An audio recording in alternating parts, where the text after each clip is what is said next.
Holla ballers! What's going on? It's Preacher, and it's time we had a little chat. As it's Sunday, I think this is a perfect opportunity, so you can... there's some things I do want to show you, but if you want to just put it in the background, you can do. I wanted to talk to the guys who obviously follow us a hell of a lot, and a lot of the changes that have happened over the last few months, and where we're going in the future, and address some... We basically have to answer a lot of questions every single day on the stream, because so much is happening. So it's best to get it out here. Let's start with the DMCA and Twitch. So we know anywhere between 10 to 30,000 of you watch our Twitch VODs every single day, and they're now gone.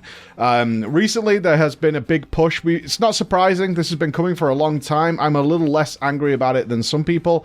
But essentially, the guys in the music industry are getting, obviously, a bit pissed that on Twitch, people are basically radio stations at the same time, and they're not earning any money from it. Now, I'm a little less pissed because I've worked under this in YouTube for years now. This is very normal, and I was always a little weirded out that it seemed to be okay. And then Twitch kind of told us, hey, this isn't okay. But what we're going to do is mute part of your streams that our algorithm detects has a song that's been copyrighted. And they were kind of okay with that for a while. They were like, yeah, you can do it live, but in the VODs, we're going to mute it. And music is a big part of streaming, especially with games like World of Warcraft. Nearly every single one of you, I imagine, does stream with music on rather than the World of Warcraft sounds. Or, you know, it's very few people who don't seem to do that. Now, the rules have been enforced. We all received an email, or at least many of us received an email from Twitch saying, this is what happened. And essentially what they said is that we received so many DMCA claims from the music industry that we actually paused dealing with it while we got our ducks in a row, while we sorted out what exactly we were going to do with this whole thing. So they did that, and they had the algorithm that muted it, and now from yesterday, actually from Friday, they're now having to enforce them, which means if you're doing DMC, if you get DMCA'd, you might either lose your channel, you might, you know, or at worst case, you're going to lose your channel. So what did this mean? Well, questions were raised, and we didn't really get a clear answer. Certainly not in the time to respond to this. I think we got the email Wednesday, and it was enforced on Friday. So the question was, hey, if you've muted our VODs, if you've like intentionally done that, does that mean we're fine? Didn't really get an answer on that. What we did get, though, was one of the Twitch devs tweeting out this is how to master delete all your VODs, like a macro, essentially, which would master delete all your VODs. And we were like, oh. So what seemed to have happened is that their algorithm was detecting some stuff, but not everything. Maybe this was due to the pause. And what they couldn't seem to clarify was, if your VOD from 9 years ago had a song in it, that could lose your channel, but we can't be sure. So it was in a really grey space, which has led to near enough everybody I know of in the streaming community just mass deleting everything, because we don't know that a stream we did 2 years ago, if you're partnered, you get to keep your VODs essentially forever. We don't know that in a few... that you're going to get this claim you'll lose your channel from something you did 6 or 7 years ago, right? Some of us have been streaming for that long. So the solution is to mass delete everything. Now, what that means for you guys who watch the VODs is going forward, it should be fine. Our old VODs are now gone and buried. And now I know many of you are big fans of the variety gaming. A lot of our Twitch streaming is actually variety gaming. It's been more WoW-focused recently with the Shadowlands, but obviously... generally, we don't stream World of Warcraft. I don't particularly enjoy, I don't find it fun to stream, like, my chores, dailies and things like that. I don't enjoy doing that kind of stuff, and I don't stream my raids, which I know annoys some of you, but that's kind of my hobby side of World of Warcraft, and I like to keep it that way, is that my raiding is very separate from... I try and get some separation from work and the hobby that I picked up all that time ago of playing World of Warcraft, and raiding is that primary source of that, although... you know, theoretically I should stream it, but I don't enjoy streaming it, and I want to concentrate on the raid, and I want to talk to my friends and do that kind of thing. So for those guys who enjoyed all variety gaming, we have Bex or Methuselah in the community who is dealing with all of that by moving it to a channel on YouTube called PG Stream Highlights. So that they are all separated on there. All the games we've played the last few years are all on there, and I've actually added a playlist to the front page of our channel that shows those uploads, so they're there if somebody was like, oh god, you played Mario Sunshine recently? We did, and it was a hell of an experience. They're usually extremely fun, and Pokemon and all those kinds of things. They're there for you. We are looking, because I know many of you have asked me, is the problem that the VODs are like 6 to 8 hours long. That's a lot of viewing. In fact, we did a little thing yesterday, and On Wednesday this week, in total, that day, we put out 9 hours worth of content across the YouTube channels and across Twitch. It's too much, and including content that was out on Patreon, that's 9 hours of content a day. It's like a full working day for a lot of people of content. It's too much. So we are looking to maybe condense that down into some simple highlights for those of you who do enjoy the VODs. I know many of you don't enjoy watching through Twitch, so we're trying to accommodate everybody here. What I can say is going forward, we will be sticking to the rules just like we do on YouTube and using non-copyrighted music or or in-game music in some way, so the VODs should be fine. Should be fine from now on, so don't worry about that too much. I just mentioned Bex there, so I should talk about the staff changes. So one of the cool things about the Shadowlands is that with all the excitement and stuff surrounding it, we had an enormous surge in specifically Twitch subscribers. In fact, we reached over 9,000 for a very brief period of Twitch subscribers, which is obviously a lot of money. Now, the question was, what do we do with that money? So I live a kind of simple life. You know, I don't need the money for anything. I don't take a big wage. So the decision was what to do with the business to grow it long term. That's where I tend to look at surges of money like that, is like, what can we do with it? And the obvious solution was to get back on track with getting people on board, which is where we were going a couple of years ago until Andy left, where I went into kind of a funk. For, as many of you know, I went into not a depression or anything like that. I wouldn't be that dramatic about it for my personal taste, but I was in a funk where I was very aware that bringing people in and then maybe leaving, like with any job, actually has a kind of a big consequence, not only on me, but on the audience as well, because they get used to seeing them on a regular basis. So I was kind of locking myself away personally. I was glad to do collaborations and things, do Raid to World First and things like that. But in terms of bringing people in full time, I was very reluctant to go down that road again. And it kind of, it was a terrible decision on my part, but we have to get back on track. So I've done that. So who works here now and what are they doing? Because most of you will be familiar with Finn, Mr. Fingal. Now, Fingal does not work here. He is on a consultant basis, but he has a full-time job himself that is good, paying well. He prefers working with us, but at the moment, it's a case of he's balancing two things, and he has some... he's not sure which path he wants to take. It's as simple as that. These are life decisions, because ultimately, anybody who works here, we do want to have in studio. We want to have in the office, and that's where we're working to. Now, as coronavirus is a thing, it allowed us the opportunity to say, okay, let's do some stuff with some people, because I don't need to recruit locally here, and maybe we can find some people we want to get in and have them move down here or go to wherever we're going to be in the future, because we can't do anything with that anyway, and we still need to move forward. So Finn is somebody I have met IRL once, but there was an instant connection there. But I've known him for a long time. He's a raider in my guild. And I've known him for a long time, really got on with him. And then meeting him IRL, I was like, this is somebody I could definitely work with. Because it's not easy to find people in the creative space that you want to work with. And I was like, yeah, this guy I can work with. So we offered him the job. And what we are doing with Finn is, like I say, whenever he has time, essentially, we shoot things together. He gives me, like, I'm free during this time. Let's do things together. But one of the biggest impacts Finn has had is actually doing a lot of the stuff in the background, which is research-heavy work. A lot of my job is about research.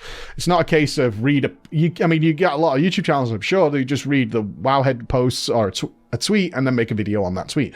But we do a lot of research in order to be where we are, which we do consider ourselves at the moment to be like the premier location for good WoW information. We don't always get it right, obviously, and certainly with the Shadowlands, everything is so changing on a day-by-day basis that sometimes we'll make a video and post it out and it's wrong as it's gone out. In fact, that happened with Covenant Wars this week, is by the time part 2 went out, several changes had occurred again. It's just the nature of the Shadowlands. There's not much we can do about that, but we work hard not to have that happen. So the spreadsheets and things you've seen, the images that have been passed around the communities that people have started to see popping up, that's from Finn, is doing that the number stuff in the background and putting that together and doing some more testing. I think he's leveled 8 times now from 50 to 60 to try and get a leveling guide out for you guys, but Blizzard keeps changing it. It's a bit difficult, but he's also an extremely good World of Warcraft Warcraft player. He's as good as I am, and if not better in many scenarios and certain classes that he's into, which allows us the trustworthiness of once he uses footage and to gain his opinion. So that's been a really valuable addition. I hope to bring him on full time at some point. It'll depend on which pathway he likes to decide to go down. We have Chris, aka Chunky Ninja. Chris has come on as our new editor, so a lot of the change in the format you've seen over YouTube is down to Chris. Chris now essentially at this point runs the YouTube channel. I do still edit every now and again, like the videos like this I'll put together, but for the bigger projects, including the Legacy he's working on and 2 top 5 videos he's working on, this is his project now. This is his stuff. So we are utilizing a system. At the moment it's Dropbox, but we have our own server incoming where we're recording, and then I send it off to Chris, and then I can go back to making content. That's how we're able to produce so much content now, is that I am no longer kind of burdened with, okay, now I need to do the minutia stuff. And Chris is much better a creator. In fact, Chris alone is probably responsible for our huge surge in Twitch growth. That partnership has been super, super good.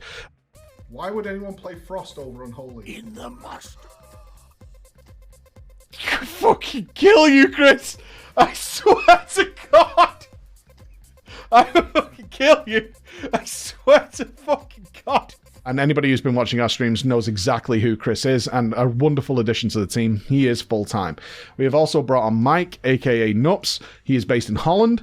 Mike came on. He was somebody I wanted to employ for many years. No secret, we had many, many conversations about him coming on. And during a time when he was available, and he was considering moving from Holland to the UK to work here, because that was always the original plan. Unfortunately, it was the same time that Brexit was happening, which was the UK breaking away from the EU, and we weren't sure at the time. There was a lot of uncertainty about him moving over and how things were going to play out there. So we decided to put that on hiatus, and he got another job, which is when we got Finn in at the same time. Now, because of the coronavirus pandemic, he then unfortunately lost that job and came available again. So we were in a conversation. He's like, well, it's working with Finn. Should we want to try something? So Nups is actually going to be heading up different areas. But one thing he's really focused on right now, and I'm going to come back to, is he has been a full-time working on our new website. He's been full-time working on our new website, and he's done tremendous work. We got extremely fortunate that Nups has some background and history with website development. It's not extensive by any means, and we have had to locate some third-party sources for some of the more interesting features of the website, but he's done tremendous work on that, and that is going to be launching next month. What is the website entailing?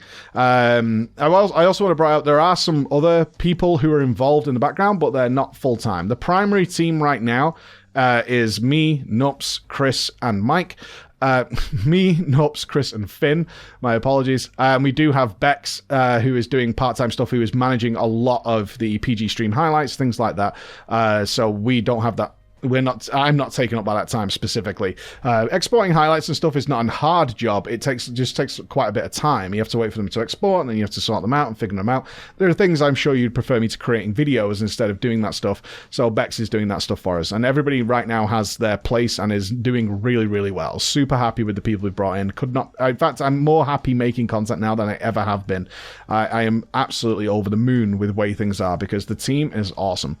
Let's talk about the website a little bit. Why are we making a website? Well, you're actually going to see a lot of this coming from a lot of different people pretty soon. The main purpose of the website is we do have some premium content.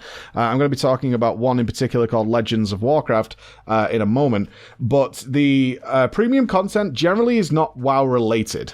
And what we use, typically that goes out on Patreon. We are a demonetized channel. It's been pretty good recently. We only had 2 or 3 videos demonetized in the last month, so things are looking brighter there, and I hope that continues. But it's hard to say. Sometimes it's like every video we put up is demonetized. As you know, YouTube is not our primary source of income. Let's put it that way. It doesn't matter how many millions of views a month we get. It doesn't particularly matter. It varies wildly. It's unreliable. It's all over the place. And we are supported by Patreon primarily, which allows us to do things like I'm talking about right here. Now, one of the issues with that is people obviously support us on Patreon monetarily, and they also support us on Twitch. And the way that kind of conflicts is somebody might be paying $1 on Patreon and getting access to premium content, which is often behind the scenes looks, silly videos, and generally what we use Patreon for a lot is we're thinking of making this series. What do you guys think? Because people who are supporting us monetarily are generally very honest and want the best for us. It's a really good combination. So if we make something that doesn't seem to be any good, they're generally going to tell us this doesn't seem to be very good.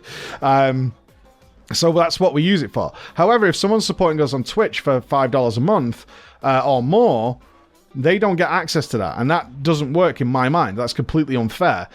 So what is the solution to that problem? Well, the solution is our own website, and not only that, but Patreon takes a sizable cut of the money that is pledged to us. It's not overwhelming or anything, but it's a lot considering the processing payments, essentially. So the goal with the website is twofold. One, we do want to start moving people from Patreon over to the website directly. That's going to unlock more ability and flexibility for us in order to do things for those guys. And then move away from Patreon probably in the next 6 months or so. Everybody on Patreon will still get access to the usual stuff, which the lads are now going to be creating more of their own premium stuff as well. Like they all have individual interests. Nups, for example, is actually a sponsored team race car member in the virtual race Formula 1 world, which I didn't know existed. But he is like the full-on, the driving with the wheels and the gloves and all that kind of stuff. Actual sponsored race teams exist for that kind of stuff. And he's a part of that. It was a hobby he got into, and he's an exceptionally good video gamer. So he did really well with that and is now on a sponsored team. So, stuff like that. Nups is into golfing. Chris wants to show some of the tricks he does that modify the stream. All that kind of stuff, along with some extra goodies we're going to throw in there, obviously.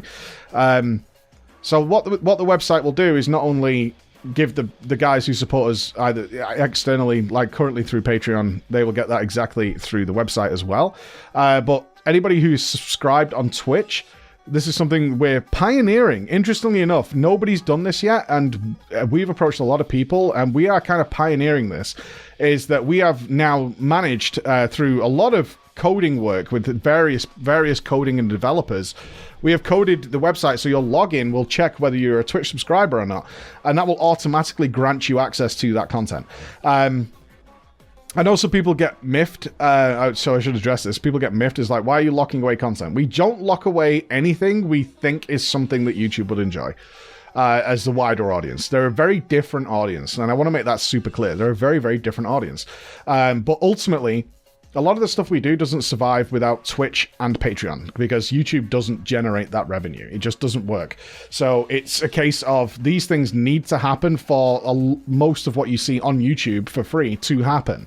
It's one needs the other. It's a synergistic process. So it's not by means of being mean or anything. It's just a case of, it's little extra things. Like, some of you might sat here and say, I don't really want to watch Nups race around a racetrack. Exactly. It's an extra bonus over there. And plus you get names in drama time and things like that. We're actually, Nups has shouted at me, and we're going to be adding more to the tiers on the website. Nups has been shouting at me about it. The guys are very blunt when we're going in certain directions. It's one of the wonderful things. That's why I'm happier, is when you're doing this on your own, you kind of just go your own way and everything's fine, but it's good to have some feedback, and we've seen that translated almost immediately into YouTube, with almost doubling our monthly views since this happened. It's a definite benefit. Let's put it that way. I know some people get pissed about the money side of things. It's an obvious benefit. It's worked for everybody. So it works out really well. The other things the website is going to have is obviously links to all our gear. One of our regular questions is like, what, mouse pads and stuff do you use? All this kind of stuff. This is all going to be integrated into the website. One of the things we are integrating as well, which has been a huge piece of work for those of you who are fans of Drama Time, is a search and filter functionality for Drama Time. So again, we've been doing that show for several years, which translates that people remember their favorite story from an episode I think was like 3 years ago, and it involved X and Y, and they can't find it because there's so many goddamn episodes of the show. That will be able to be found on the website. We have that functionality in place. You're going to be able to search and filter, lock things down. Is it a husband-wife thing? I think it was something to do with ERP, and you'll be able to find them. So we've literally had Bex is a huge champ here who's been through all the drama stories for the last 5 years, tagging them, writing down the names that were involved, all the things you could possibly want in order to find certain stories. Or if you simply want to find all the stories involving ERP, You can just search Yappy, you'll find them all, and it will take you to the story. So even if that story took place in the middle of the video, it doesn't matter. You don't have to sit through and skip through and do all that kind of stuff. The search functionality will take you straight to it. There's things that are going to be coming in the future, but as the website is coming next month, we couldn't get everything done, and websites are always an ongoing process. All the pictures from PreachCons, BlizzCons, and things like that, and as well as a number of much more complex features involving like transmog and things like that are going to be coming later down the line. But it will launch with that, the level of functionality I've just talked about is our goal for the launch, as well as the new merch and things like that. So it's like our big giant mouse pads. We only have, after actually we did a recent sale saying we only had 50 left. I think we got 20 left. Those will be going, as well as a special shirt that we've done for the Shadowlands launch, celebrating our journey through the alpha and beta. So there'll be things like that up there, so we can unify all the things, especially as we're going to be having a number of new YouTube channels coming where we spread our wings a bit. We're going to have a movie channel because I love movies. I'm a cinephile. I love movies. So do other members of the team. So we're going to branch out into that, but that's not for our current YouTube audience or even you. It's for a separate audience, and the website is going to link all these things together, as well as potentially a number of other content creators joining into the kind of network ultimately long term, in order to spread their wings. Because one thing we've been able to do, thanks to your support, really, is we're putting in foundation of being able to handle nearly everything internally. Like merch, for example, we no longer going to be using Spreadshirt, so those designs are going to disappear soon. If you like the Spreadshirt ones, they're going to disappear. Instead, we're doing it in-house because we get a variety of problems that come with using third-party stuff. It's all kind of cool just sending off a PNG of an image, but then we lose control over what happens with it. We don't get to see it. It's not tangible. We don't get to test it. We don't get to use local suppliers, things like that. So we're going to be... We're now buying the stock, and we've bought like 2,000 shirts. We have those, and then we'll distribute them ourselves. That way, if you guys have problems and stuff, it's us who deals with it. And we can get on board with that. That's much more easy. It's better for us to manage. It's not easier, but it's better for us to manage it that way. Another thing that we're going to be doing, which is something that has been long asked by many of you, is Drama Time and The Legends of WoW, I'll talk about it in a minute, are coming to Spotify, they're coming to Apple Music, and they're coming to Google Podcast, I think it's called, or Google Music. But you guys have been asking for so long to have this. We're obviously reluctant to do that because we essentially cost ourselves views on YouTube. And now, although YouTube doesn't make a lot of money for us, it makes some. That's how demonetization works. Demonetization seems to be, for many people, it's like, oh, you just don't have ads anymore. That's not how it works. We just don't get the creme de la creme of the ads. So some people might get ads that are worth $15 per 1,000 views. We might get an ad that's worth $1 per 1,000 views, 15 times less than what we earn. To put it in context, 2 million views a month used to be a solid wage for both me and Andy when it was us two. We're at 4.8 million at the moment, and that's not enough to pay those people. That's the kind of nature of the business. So although you do get ads, they do drip in, and obviously we have a lot of videos, so we do get something from there. But if we're putting out on Spotify, as you guys are probably aware, that these kind of things do not pay at all. So there's a reluctance there to put it out entirely like, oh, here's this content we made, and it literally doesn't do anything for us. But on the other hand, it's way more convenient for you guys. So we had a talk, and we were like, let's do it. Let's do it. It's obviously somewhere we should go. It'll probably be on like a 1-week delay, just to give YouTube a chance to do something, and then it will appear on Spotify and Apple Music and things like that. So that is going to be happen. I think it's a really, really cool idea.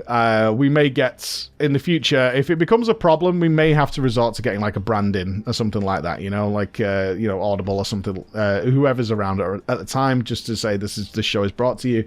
But you can understand why if it gives you a mega more convenience. I hope you understand that. It's just a case of making it worthwhile. So we are going to be doing that. Nups has twisted my arm on it, and he says, yep, this is the way to go. I want to talk about Legends of WoW a little bit, because I know many of you who are aware of this show on Twitter are asking, why isn't it out yet? Well, a number of reasons. What is the Legends of WoW? It's a pure accident. We're making a top 5 video right now, where part of it was an idea by myself to actually speak to the people involved, because we have that kind of reach now. So I was thinking to myself, why don't we do a top 5 on this? But let's, instead of it just being like my opinion, why don't we talk to the people who were there at the time, because there might be there might be something we don't know. It might be something really interesting for all I know. So I reached out to somebody who is a member of Nihilum and Insidia, which long-time WoW players will definitely know about, and said, would you like to have a chat about this? And they said yes. And so I wanted to talk about specifically something from this top 5. I expected no more than a 10-minute conversation. That turned into like an hour-plus convo of good storytelling, interesting history of World of Warcraft, how it actually was internally within these guilds. I then spoke to Roger Brown, because he was part of the schedule of the people we wanted to talk to. Roger turned into a 2+ hour conversation, just telling stories about the internals of what was going on, how he arrived there, and all this kind of stuff. They're really cool. They're audio only, which presents a problem, because what I would ideally like to do is make a video where we have what we're talking about as the footage in the background. That would make a lot of sense. But we don't own the rights to that, and neither do the people we're talking to for the most part. They have their own footage that they can give us. Like Roger's like, I've got an archive, I've got a bank of footage, but like Close does not have those things. So we'd have to reach out to those people, and there's different people involved along the way. It basically sums up, we can't be consistent with that. That's the problem. We can't be consistent with it. Other than that, the next few people we've got lined up, there are a couple of them who don't want to be on camera, because you might say, why don't you do it like a Joe Rogan podcast, right? Where it's like a face-to-face thing. We can't do that either. Some people don't want to talk that way, and we're talking to gamers, and some of them don't want to be on camera. They're quite happy to talk on a microphone, at least some of them are, but they don't want to be on camera, especially if it's going to go in front of a lot of people. So what is the solution? Right now, I'm generally, I think if I explain why it's this way, I'm kind of happy that it's audio only, even if it's in a YouTube video that you put in the background, because it's a talking situation, right? It's nice to be able to see the people and etc. etc. But for the sake of comfortableness and getting people relaxed at the moment, I'm kind of happy to do it as audio only. The only reason they're not released on YouTube yet, despite the overwhelmingly positive response to the people who've listened to these, is that the video that we're talking about would be spoiled, and that's coming out pretty soon. So it will be after that, okay?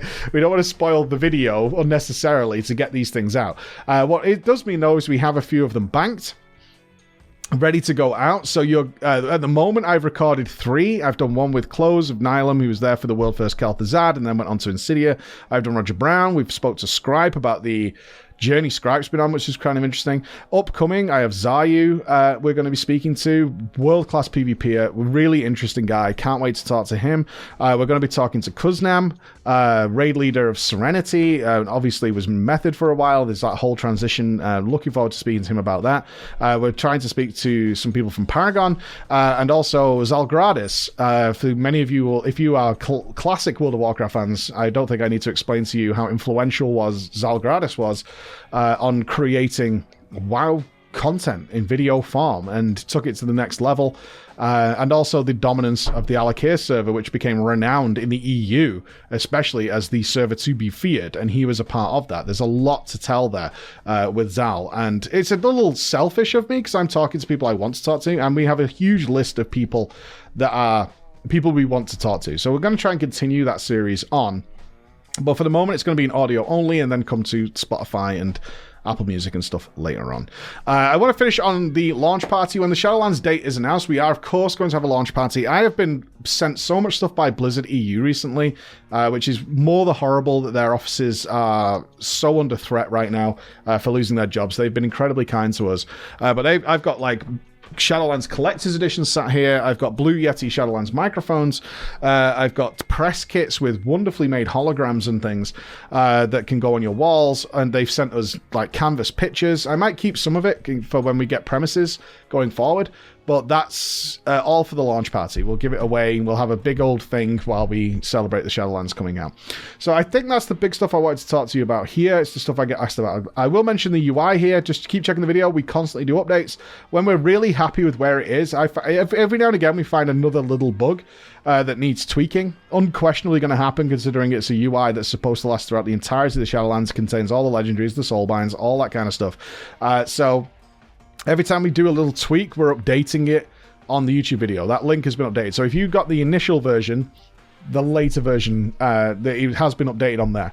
Once we're set in stone, we probably are going to put it on Waggo or just add it to the website to keep it updated with some notes of what's changed and things like that. But right now it's in a little bit of flux, and we're nailing it down so it's perfect for absolutely everybody. So just if you have some error with it, the likelihood is we've fixed so many of them that it's probably fixed and it just needs to update. You just need to update it. All right, guys. Thank you so much for listening. That's my big talk, my big update. I hope you have a fine Sunday. I hope all that sounds pretty cool to you. I'm very happy with where we are. We have so much work going on right now that it's overwhelming, but we're managing it well. And I hope you enjoy meeting some of the new staff in various ways going forward. Speak to you soon. Bye-bye.